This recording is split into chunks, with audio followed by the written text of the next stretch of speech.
আসসালামু আলাইকুম রহমতুল্লাহি অবরকাতুহু। সম্মানিত দর্শক, অবস্থা দৃষ্টি মনে হচ্ছে যে বিএনপি মহা ঝামেলায় পড়ে গেছে এবং আগামী দিনে এই ঝামেলাগুলো বাড়তে থাকবে। আপনারা জানেন যে বিএনপির অন্যতম জনপ্রিয় পরিচিত মুখ ডক্টর ডক্টর এহসানুল হক মিলন, সাবেক শিক্ষা প্রতিমন্ত্রী। তিনি অতি সম্প্রতি দেশের বাইরে যাচ্ছিলেন ব্যাংককে চিকিৎসার জন্য এবং তাকে এয়ারপোর্ট থেকে ফেরত পাঠানো হয়েছে।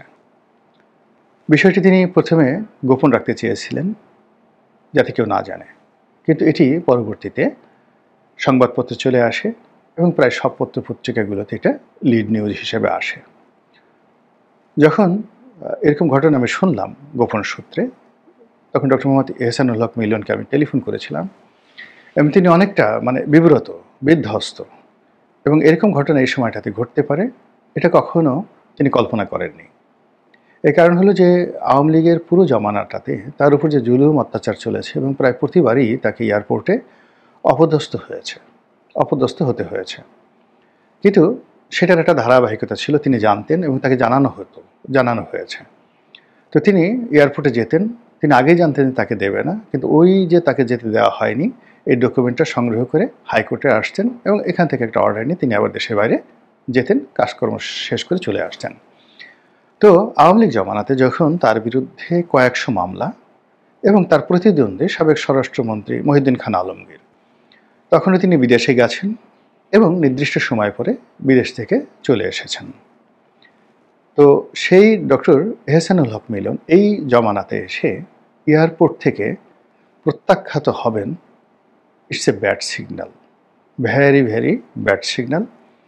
এবং এটাই জানাজানি হওয়ার পরে ডক্টর এহসানুল হক মিলন তিনি আত্মপক্ষ সমর্থনের জন্য, যাকে বলা হয়, তিনি সংবাদ সম্মেলন করলেন যে তিনি দেশবিরোধী কর্মকাণ্ডের সাথে জড়িত নন, তিনি কখনো দেশের বিরুদ্ধে এমন কিছু করেননি, করবেন না, ইত্যাদি ইত্যাদি নানা কথা। এই দেশের জন্য তার স্যাক্রিফাইস, তিনি কেবলমাত্র রাজনীতি করার জন্য মার্কিন পাসপোর্ট তিনি স্যারেন্ডার করে বাংলাদেশি পাসপোর্ট গ্রহণ করেছেন।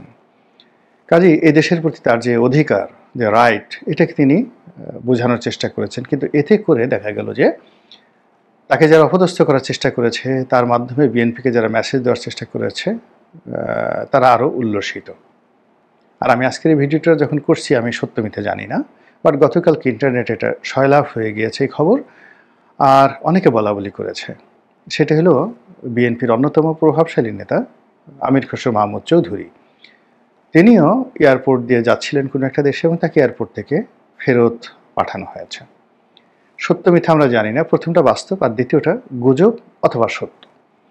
তো এটা নিয়ে পুরো কালকে সারা রাত ইন্টারনেট, যে সোশ্যাল মাধ্যমগুলো রয়েছে, সেগুলো রীতিমতো সয়লাভ হয়ে পড়েছিল। এবং বিএনপির অনেক বড় বড় নেতা, শীর্ষ পর্যায়ের বড় বড় নেতা একে অপরকে টেলিফোন করে জিজ্ঞাসা করছিল ঘটনা সত্য কিনা। সাংবাদিক যারা আছেন, সিনিয়র সাংবাদিক যারা বিএনপি বিট করেন, পত্রিকা সম্পাদক থেকে শুরু করে নির্বাহী সম্পাদক, তাদের মধ্যেও খুব কানাঘষা হচ্ছিল। অনেকে আমাকে টেলিফোন করেছিলেন, আমি নিজেও অনেকের সাথে কথা বলার চেষ্টা করেছি। কিন্তু দেখা গেল যে বিএনপির এত বড় বড় মানুষ এটা নিয়ে ভয় পেয়ে গেছেন এবং নিজেদের মধ্যে কথাবার্তা বলছেন যে এই বিষয়টি আসলে দলের পক্ষ থেকে কিংবা যাকে বলা হয় আমির খসরু মাহমুদ চৌধুরীর পক্ষ থেকে সুরাহা করা উচিত যে আসলে ঘটনা আদৌ এরকম কিছু ঘটেছে কি না, নাম্বার ওয়ান। নাম্বার টু হলো যে যদি আমির খসরু মাহমুদ চৌধুরীর সঙ্গে এই ঘটনা না ঘটে থাকে, আপনি নিশ্চিত থাকতে পারেন যে এহসানুল হক মিলনের সাথে যে ঘটনা ঘটেছে, আগামীতে বিএনপির আরও অনেক লোকের কপাল পড়বে, ভীষণ রকমভাবে কপাল পড়বে। কেন? এখানে মূল ব্যাপার হলো যে যারা এই বিপ্লবে বিজয়ী হয়েছেন, কারা বিজয়ী হয়েছেন? এনসিপি এবং জামাত। বিএনপি এখানে সবচেয়ে বড় জমিদার হিসেবে তিনি সুবিধাভোগী, কিন্তু আসলে তিনি বিপ্লব করেননি, বা এনসিপি বা জামাত মনে করে না যে বিএনপি শেখ হাসিনার পতনে খুব গুরুত্বপূর্ণ ভূমিকা পালন করেছে। বিএনপি দীর্ঘকাল লড়াই করেছে, সংগ্রাম করেছে, জুলুম অত্যাচার স্বীকার করেছে। এর মূল কারণ ছিল তাদের মধ্যে, আওয়ামী লীগের মধ্যে একটা প্রতিহিংসা ছিল, ঈর্ষা ছিল এবং একে অপরের মধ্যে প্রতিদ্বন্দ্বিতা ছিল। আওয়ামী লীগকে হটিয়ে ক্ষমতায় যাওয়ার জন্য তারা যে চেষ্টা করেছেন, সেই চেষ্টায় তারা কখনোই জনগণকে সম্পৃক্ত করতে পারেননি। যেভাবে এই জুলাই আগস্ট বিপ্লবে সাধারণ ছাত্র এবং পিছন থেকে জামাত কলকাঠি নেড়ে এই পুরো বিষয়টিতে জনগণের সম্পৃক্ততা তারা নিশ্চিত করেছে এবং একই সঙ্গে সমস্ত রাজনৈতিক দলগুলোকে রীতিমতো বাধ্য করেছে এই আন্দোলনে অংশ নিতে। একথা সত্য যে যখন ছাত্ররা কোটা বিরোধী আন্দোলন করলো এবং খুব মার খাচ্ছিল, তখন বিএনপি খুব দ্বিধাগ্রস্ত ছিল যে এখানে তারা সমর্থন দেবে কি দেবে না, বা এখানে সমর্থন দিলে ছাত্রদের আন্দোলন বন্ধ হয়ে যাবে বা ছাত্রদের প্রতি জুলুম অত্যাচার বেড়ে যাবে এই আশঙ্কায়। কিন্তু ছাত্ররা যখন বিজয়ের একেবারে দ্বার প্রান্তে, তখন জনাব তারেক রহমান বলতে গেলে অনেকটা কর্তৃত্ব নিয়ে এই ছাত্রদের আন্দোলনে সমর্থন যোগান। আর ছাত্ররা যখন 99.99% সফলতার দ্বার প্রান্তে পৌঁছে যায়, ঠিক সেই সময়টাতে বিএনপিও এখানে এই আন্দোলনে নিজেদেরকে সম্পৃক্ত করে ফেলে এবং এটা নট মোর দ্যান 5 days, মানে আগস্ট মাস 2024-এর 1 তারিখের পরে নয়।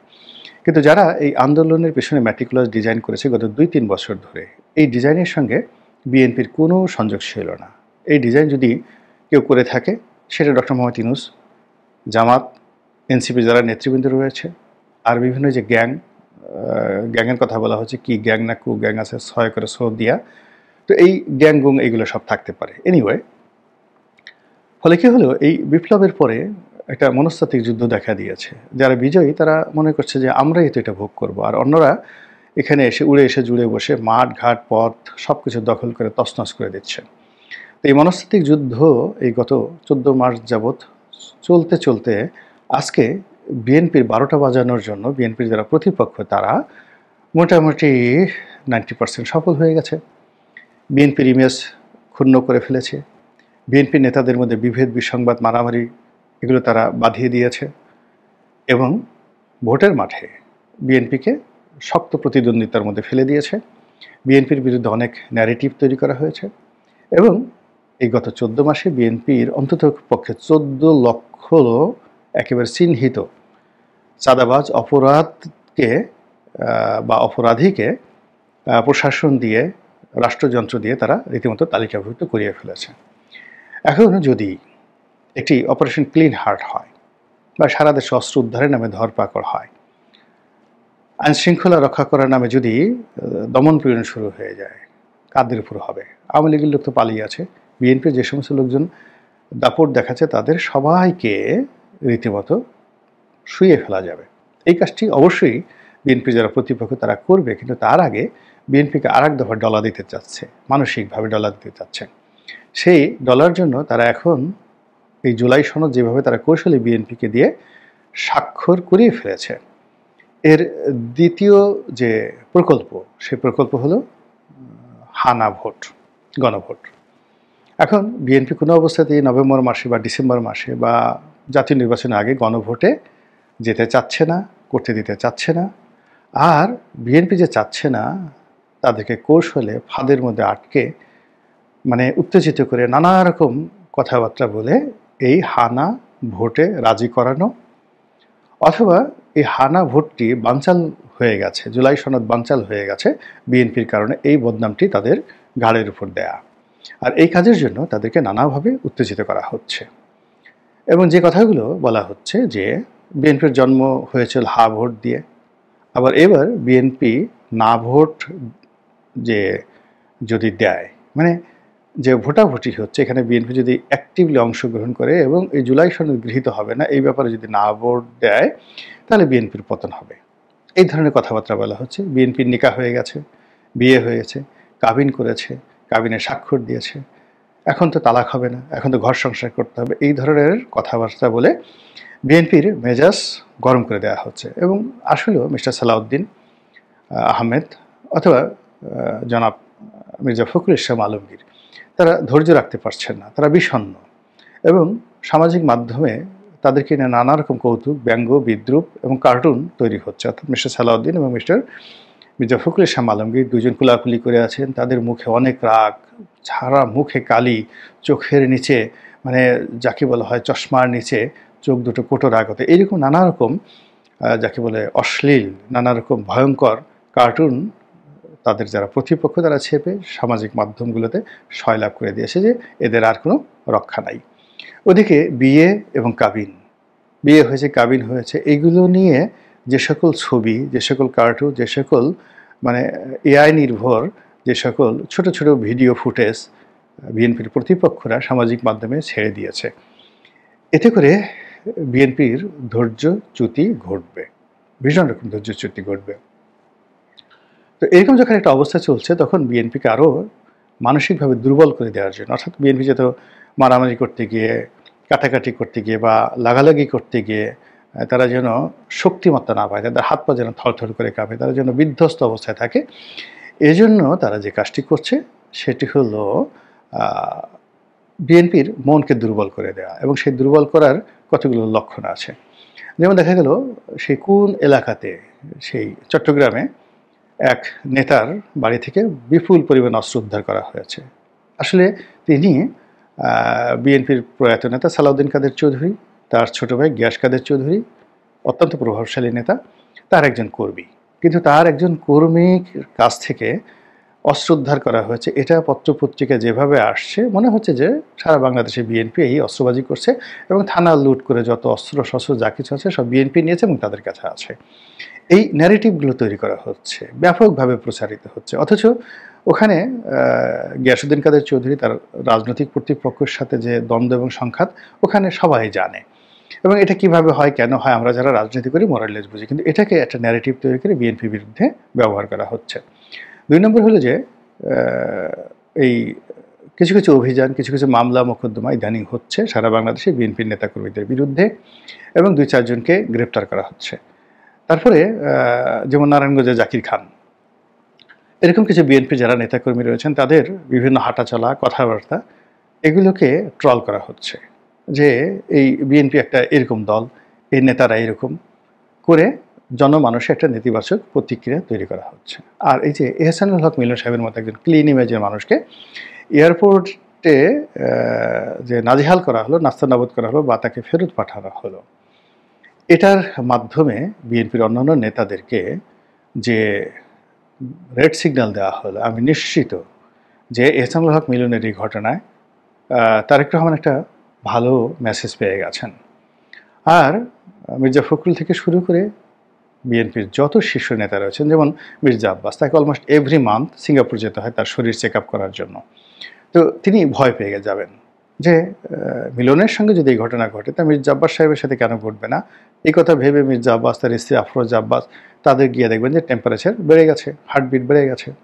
অন্যান্য যারা নিয়মিত দেশের বাইরে যান তাদের চিন্তা বেড়ে গেছে। আর যারা সাধারণ নেতাকর্মী, এই গত 14 মাস ধরে তারা ধরে নিয়েছেন ক্ষমতায় আসবেন, তারাই সব কিছু চালাচ্ছেন, থানা তাদের কথা মতো চলে, প্রশাসন তাদের কথা মতো চলে, ডিসিএসপি তাদের কথা মতো চলে। এখন এই ঘটনার পরে কালকে থেকে দেখবেন যে ডিসিএসপি আর তাদের কথা শুনছে না, ওসি এখন তাদের দিকে তাকিয়ে তাকিয়ে তোমরা কি হে বাপু, কী জন্য এসেছো গো, এ ধরনের কথা তাদেরকে জিজ্ঞাসা করবে।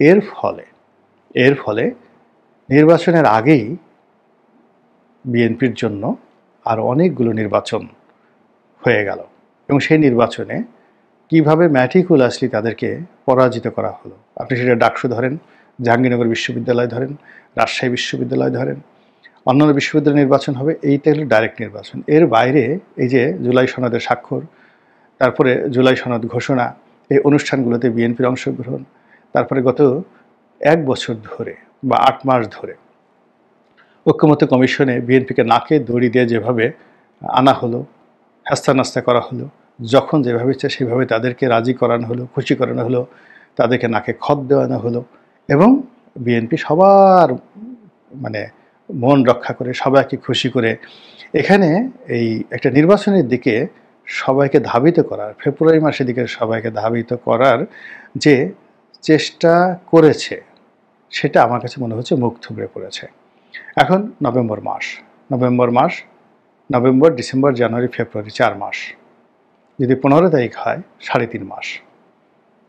3.5 মাস দরকার নাই, 3.5 মিনিট সময় রাজনীতির জন্য বিরাট একটা বিষয়। আমরা জানি দিল্লি বহুত দূর হয়, দিল্লি অনেক দূর, কাজেই আমার কাছে মনে হচ্ছে যে বিএনপি যদি কেবলই মাত্র তাদের যে ফোকাস নির্বাচনের দিকে রাখে আর তাদের বিশ্বাস যে তারা নির্বাচন হলেই পাশ করবে এই জায়গাতে রাখে, তাহলে এখন যে দুর্ভোগ দুর্দশাগুলো বিএনপির ক্ষেত্রে ঘটছে এটা একের পর এক ঘটতে থাকবে। আর বিএনপি যদি নির্বাচনকে আলাদা করে আর তার সঙ্গে সঙ্গে রাজনীতিকে আলাদা করে, ৩ নম্বরে তাদের প্রতিপক্ষকে চিহ্নিত করে, ৪ নম্বর হলেও যে সে কার সঙ্গে লড়াই করবে, কার সঙ্গে দেখা করতে যাবে আর কাকে ডেকে পাঠাবে, এই বিষয়গুলো মানে তাকে নির্ধারণ করতে হবে। আগে বিএনপিকে জানতে হবে, নো দাই সেলফ, নিজেদেরকে চিনতে হবে। সে কি জনাব তারেক রহমান, কি জনাব নুরুল হক নুরু, জুনায়েদ সাকি, তারপর জামাতের ডক্টর মাসুদ, তারপরে আমজনতা পার্টি বা আমজনতা পার্টি জনাব তারেক রহমান তার সমপর্যায়ের কিনা, এটা তারেক রহমান সাহেব এবং বিএনপি নেতাকর্মীদেরকে ভাবতে হবে ব্যক্তি পর্যায়ে। ২ নম্বর হলো দল হিসেবে বিএনপি, এই যে ছোট ছোট যে রাজনৈতিক দল যাদের পিছনে ঘুরছে, যাদেরকে বন্ধু বানানোর চেষ্টা করছে, এটা বিএনপির জন্য শোভনীয় কিনা, লাভজনক কিনা, বা এটা আদৌ দরকার আছে কিনা। যদি বিএনপি তার নিজস্ব শক্তিমত্তা ঠিক রাখতে পারে, একটা সোজা হিসাব বলি, এবং সে যদি একা নির্বাচন করে ৩০০ আসনে তার প্রার্থী দেয়, এমনকি সে যদি বলে নিজের প্রার্থীদেরকে উন্মুক্ত করে দেয় যে আমি নমিনেশন অমুক পাবে আর স্বতন্ত্র যে পাশ করে আসবে সেও আমার, নিজেদের মধ্যে প্রতিদ্বন্দ্বিতা শুরু করে দেয়, বিশ্বাস করেন বাংলাদেশের সমস্ত রাজনৈতিক দল ইনক্লুডিং আওয়ামী লীগ ২ চোখে মানে ধোঁয়া দেখবে, বিএনপিকে মোকাবেলা করতে পারবে না। কিন্তু এই যে একটা আণবিক শক্তি, পরমাণু শক্তি বিএনপির মধ্যে রয়েছে এই মুহূর্তে, যে একটা অপরচুনিটি তাদের রয়েছে, যে বিএনপির সে বসন্তকাল, সেই বসন্তকাল কিছু নেতা নেত্রী তাদের মন মানসিকতা, চিন্তা চেতনা এবং ভুল পন্থার কারণে পুরো বর্ষাকালকে মানে বসন্তকালকে বর্ষাকাল তারা বানিয়ে ফেলেছে। আর নিজেদেরকে অর্থাৎ বিএনপিকে যে পরিবেশ পরিস্থিতি দেশের জনগণ মাথার মুকুট করে রেখেছে, তাদেরকে সবাই বাঘ সিংহ মনে করে তারা নিজেদেরকে সেখানে পুঁটি মাছ, মলা, ঢেলা, কেসকি মাছ বানিয়ে তারা যেভাবে মানে দাঁড়ে দাঁড়ে ধর্ণা দিচ্ছে, এর ফলে এখন এই তাদেরকে বিয়ে শাদী কাবিন কলমা থেকে শুরু করে এই যে এয়ারপোর্টে হেনস্থা, মামলা মোকদ্দমা এবং অস্ত্র উদ্ধারের নামে যে সকল ঘটনা ঘটছে, এগুলো আগামীতে আরও বেশি বেশি করে ঘটবে। আল্লাহ আমাদের সবাইকে হেদায়েত দান করুন এবং হেফাজত করুন। আসসালামু আলাইকুম ওয়া রাহমাতুল্লাহি ওয়া বারাকাতুহু।